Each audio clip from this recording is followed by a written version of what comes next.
नमस्कार मित्रांनो, स्वागत आहे तुमचं आजच्या या नवीन व्हिडिओमध्ये.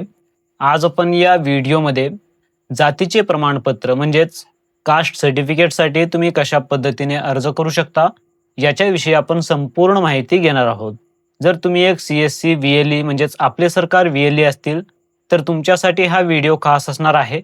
कारण आजच्या या व्हिडिओमध्ये आपण VLE पोर्टलमध्ये लॉग इन करून तुम्ही कशा पद्धतीने कास्ट सर्टिफिकेटसाठी ऑनलाईन अर्ज करू शकता आणि त्यासाठी तुम्हाला कोणकोणत्या कागदपत्रांची आवश्यकता आहे आणि काय फॉर्मॅट लागणार आहेत, शपथपत्र किंवा इतर, याची संपूर्ण माहिती आपण आज या व्हिडिओमध्ये बघूया.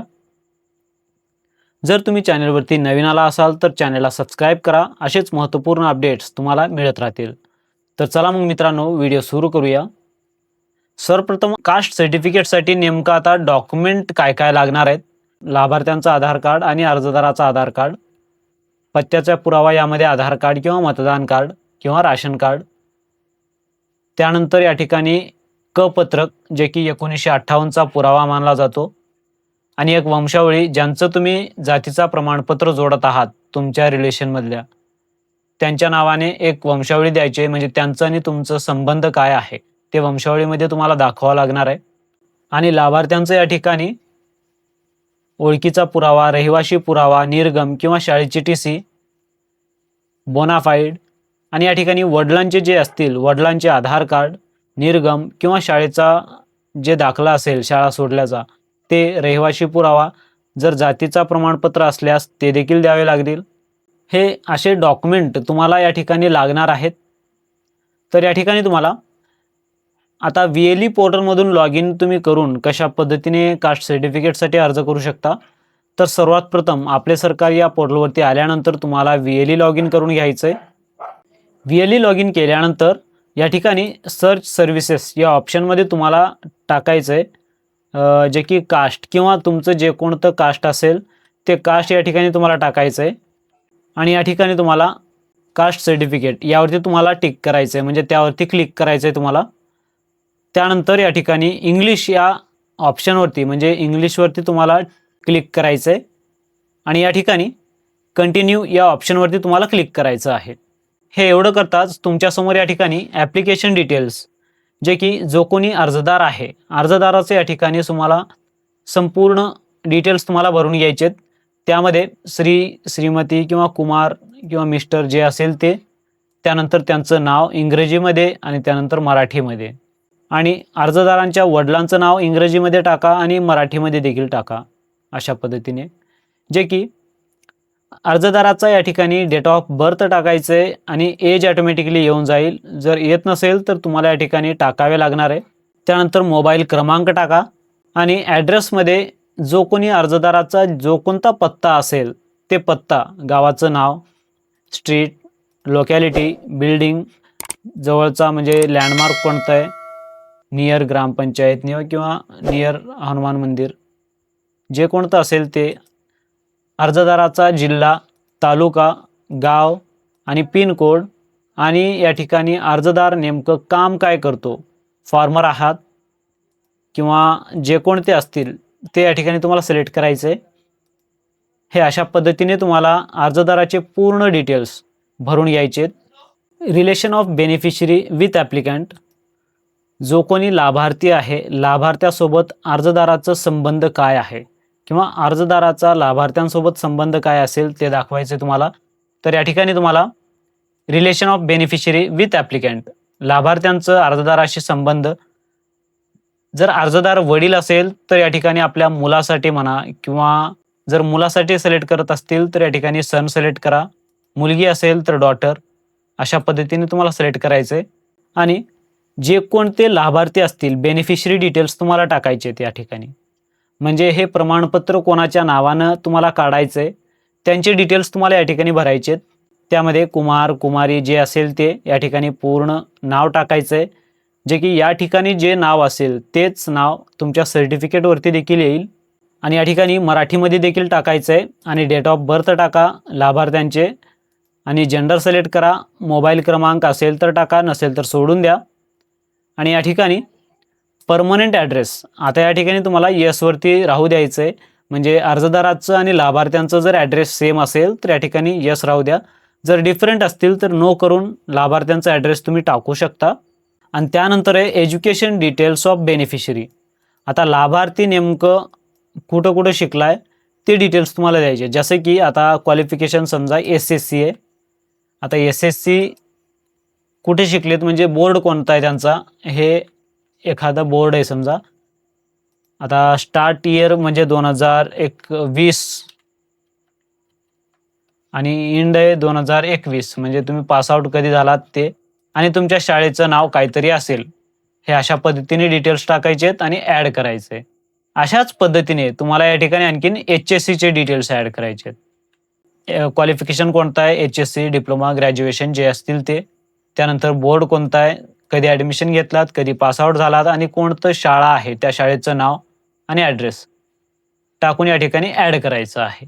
अशा पद्धतीने डिटेल्स टाकून ॲड केल्यानंतर आता या ठिकाणी बेनिफिशरी अदर डिटेल्स, जर या ठिकाणी बेनिफिशरी जे असेल किंवा त्यांचा जन्म दुसऱ्या जिल्ह्यात झाला असेल तर ते कोणत्या जिल्ह्यात त्यांचा जन्म झाला आहे ते डिटेल्स तुम्हाला या ठिकाणी द्यायचे.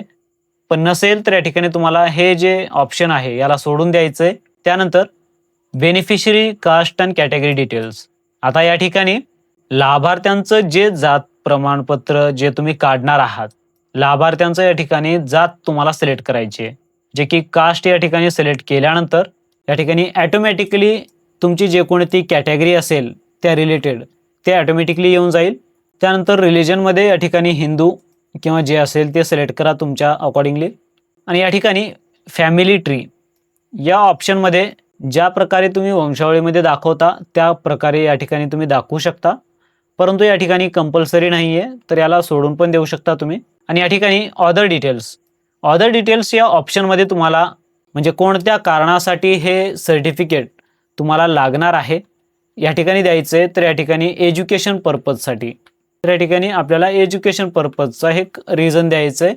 आणि या ठिकाणी तुम्हाला ॲफिडेविटची गरज आहे का, तर या ठिकाणी यस करा. जर OBC सर्टिफिकेट तुम्ही कोणतंही काढत असतील तर तुम्हाला ॲफिडेविटची गरज लागणार आहे, तर यस करा.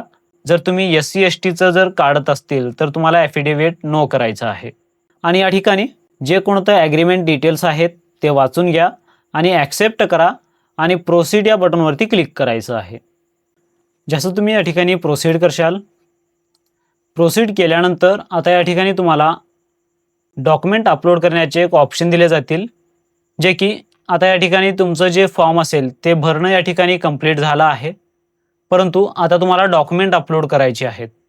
तर डॉक्युमेंट अपलोड या ठिकाणी करण्यासाठी click here to upload document यावरती क्लिक करायचं आहे. जे की आता या ठिकाणी तुम्हाला एक एक करून सगळे डॉक्युमेंट अपलोड करून घ्यायचे आहेत. ज्यामध्ये कोणकोणते डॉक्युमेंट तुम्हाला अपलोड करावे लागणार आहेत तर या ठिकाणी लिस्ट दिला आहे, जे की या लिस्टमधून सगळे डॉक्युमेंट तुम्हाला अपलोड करायचे आहेत. शक्यतो जास्तीत जास्त डॉक्युमेंट अपलोड करा, जे की अशा पद्धतीने तुम्हाला 1 बाय 1 डॉक्युमेंट अपलोड करायचे आहेत. डॉक्युमेंट या ठिकाणी अपलोड केल्यानंतर ॲड करा. डॉक्युमेंट ॲडेड सक्सेसफुली, ओके करा. या ठिकाणी तुमच्या डॉक्युमेंटचे नाव आणि हे अपलोड केलेलं दाखवेल तुम्हाला, जे की 500 KB आतच तुमचं डॉक्युमेंट असणं आवश्यक आहे. अशाच पद्धतीने तुम्हाला 1 बाय 1 सगळे डॉक्युमेंट अपलोड करून घ्यायचे आहेत आणि कंटिन्यू करायचं आहे. अशा पद्धतीने तुम्हाला 1 बाय 1 सगळे डॉक्युमेंट तुम्हाला ॲड करून घ्यायचे आहेत. त्यानंतर कंटिन्यू करा. कंटिन्यू केल्यानंतर आता या ठिकाणी तुम्हाला एक लाईव्ह फोटो, जो कोणी अर्जदार आहे अर्जदाराचं या ठिकाणी लाईव्ह फोटो अपलोड करायचं आहे. लाईव्ह फोटो अपलोड केल्यानंतर या ठिकाणी प्रोसीड करा. अशा प्रकारे तुम्हाला लाईव्ह फोटो तुम्हाला अपलोड करायचं आहे. अपलोड केल्यानंतर प्रोसीड करा. त्यानंतर तुम्हाला पे नाव या ऑप्शनवरती क्लिक करायचं आहे आणि या ठिकाणी तुमचं जे काही पेमेंट असेल, जे की 128 रुपयाचं या ठिकाणी तुम्हाला पेमेंट करून घ्यायचं आहे. त्यानंतर कंटिन्यू करा.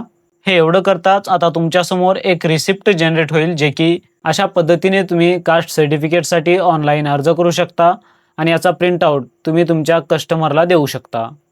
आता हे जे कास्ट आहे, एकदा अर्ज केल्यानंतर या ठिकाणी तुम्हाला होमपेजवरती यायचं आहे, जे की तुम्हाला या ठिकाणी त्याचं स्टेटस नेमकं कुठे बघायचं आहे, तर या ठिकाणी तुम्हाला डिस्ट्रिक्ट स्टेटस यावरती जायचं आहे आणि या ठिकाणी ज्या कोणत्या तारखेला तुम्ही केलात ते तारीख सिलेक्ट करा आणि या ठिकाणी पेंडिंगवरती जा आणि डिस्प्ले करा. हे एवढं करताच या ठिकाणी जे कोणते सर्टिफिकेटसाठी तुम्ही अर्ज केलात त्या डेटमधील सगळ्या सर्टिफिकेटचे डिटेल्स जे की तुम्हाला लिस्टमध्ये अशा पद्धतीने येऊन जातील, जे की ॲप्लिकेशन ID, सर्व्हिस कोणती आहे, अर्जदाराचं नाव काय, स्टेटस काय आहे, म्हणजे कोणत्या टेबलवरती आहे आणि कधी अप्लाय केलात, अशा प्रकारचे डिटेल्स तुम्हाला दाखवतील, जे की आता ॲप्रूव्ड झाल्यानंतर तुम्हाला कशा पद्धतीने दाखवतील. आता समजा हे जे काही तुमचं सर्टिफिकेटसाठी तुम्ही ऑनलाईन अर्ज केलात, आता ते तुम्हाला नेमकं सर्टिफिकेट जनरेट झाल्यावरती डाउनलोड कसं करायचं आहे तर ते देखील सांगतो. तर या ठिकाणी आपण कास्ट सर्टिफिकेटसाठी अर्ज केलेलो आहे, परंतु आणखीन ते ॲप्रूव्ड झालेला नाही आहे. तर या ठिकाणी ॲप्रूव्ड झाला असेल तर या ठिकाणी डाउनलोड कसे करू शकता, तर या ठिकाणी बघा, जे कोणतं ॲप्लिकेशन असेल म्हणजे ज्या डेटला तुम्ही केलात ते ॲप्रूव्डमध्ये येतील. म्हणजे ॲप्रूव्डमध्ये का पेंडिंगमध्ये हे तपासून घ्या पहिले. ॲप्रूव्डमध्ये या ठिकाणी सर्टिफिकेट जे की एज, नॅशनॅलिटी आणि डोमेसाईल आहे, जे की याला डाउनलोड करण्याकरिता ॲप्लिकेशन ID यावरती तुम्हाला टिक करायचं आहे. हे एवढं करताच तुमच्यासमोर या ठिकाणी एक PDF डाउनलोड करण्याचा ऑप्शन दिला जाईल, जे की डाउनलोड करून या ठिकाणी ओपन करू शकता. अशा पद्धतीचं सर्टिफिकेट जे की तयार होईल आणि कास्ट सर्टिफिकेटमध्ये काही चेंजेस नाही आहे, म्हणजे जुना जे कास्ट सर्टिफिकेट असेल ओल्ड त्याच पद्धतीने कास्ट तुमचा जनरेट होईल, जे की रहिवासी आणि उत्पन्न नॉन क्रिमिलियर हे जे सर्टिफिकेट आहेत जे की अशा नवीन फॉर्मॅटमध्ये दिले आहेत, जे की ह्याच पद्धतीने तुम्ही कास्ट सर्टिफिकेट देखील डाउनलोड करू शकता. जर या जातीच्या प्रमाणपत्र जे की कास्ट सर्टिफिकेट काढण्यामध्ये किंवा ऑनलाईन अर्ज करण्यामध्ये काही प्रॉब्लेम येत असतील, जे की मला कमेंट सेक्शनमध्ये कमेंट करून विचारू शकता. आशा करतो मित्रांनो तुम्हाला हे व्हिडिओ आवडला असेल. आवडल्यास लाईक करा, शेअर करा आणि असेच महत्त्वपूर्ण व्हिडिओज आपल्या मोबाईलवरती मिळवण्यासाठी चॅनलला सबस्क्राईब करा. भेटूया नेक्स्ट व्हिडिओमध्ये. जय हिंद, जय महाराष्ट्र, धन्यवाद.